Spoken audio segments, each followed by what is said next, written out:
जोगिया बताओ का करी, माने ना जोगिया बताओ का करी। मानो दानव देव इनके पूजे ले हवनियण भंगिया, माने ना जोगिया बताओ का करी, माने ना जोगिया बताओ का करी।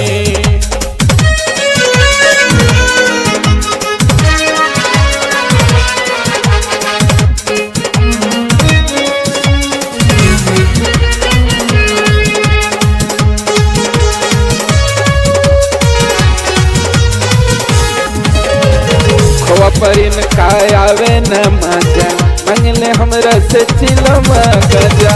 अपने रहे बाबा बन के भिखारी, भक्त के अपना बना देले राजा।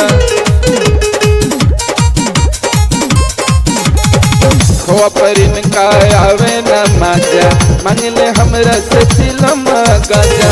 अपने रहे बाबा बन के भिखारी, भक्त के अपना बना देले राजा। हरदमी बउराइल रहेले पी पी के भंगिया, माने ना जोगिया बताओ का करी, माने ना जोगिया बताओ का करी।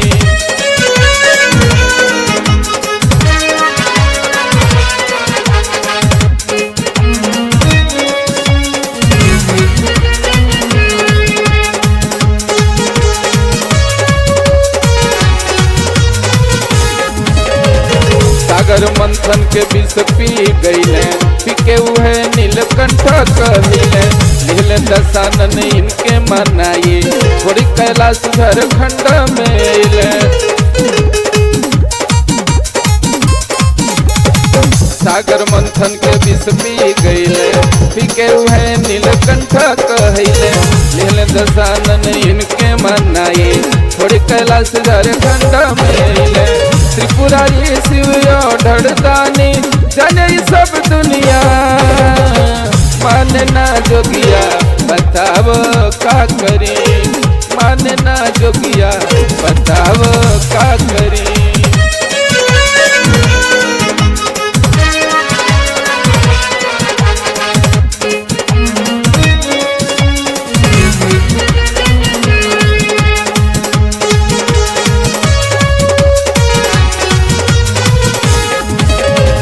लड़का जवान बूढ़ बन के कमरिया, चल जाए पैदल देवघर नगरिया।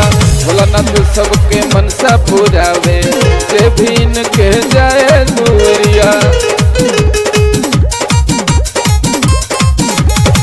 लड़का जवान बूढ़ बन के कमरिया, चल जाए पैदल देवघर नगरिया। भोलानाथ सबके मनसा पुरावे, जे भी आवे इनके दुवरिया।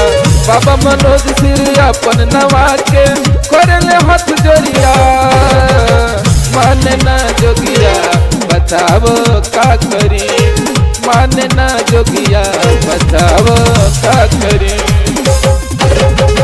मानो दानव देव इनके पूजे ले हवनियण भंगिया, माने ना जोगिया बताओ का करी, माने ना जोगिया बताओ का करी, माने ना जोगिया बताओ का करी।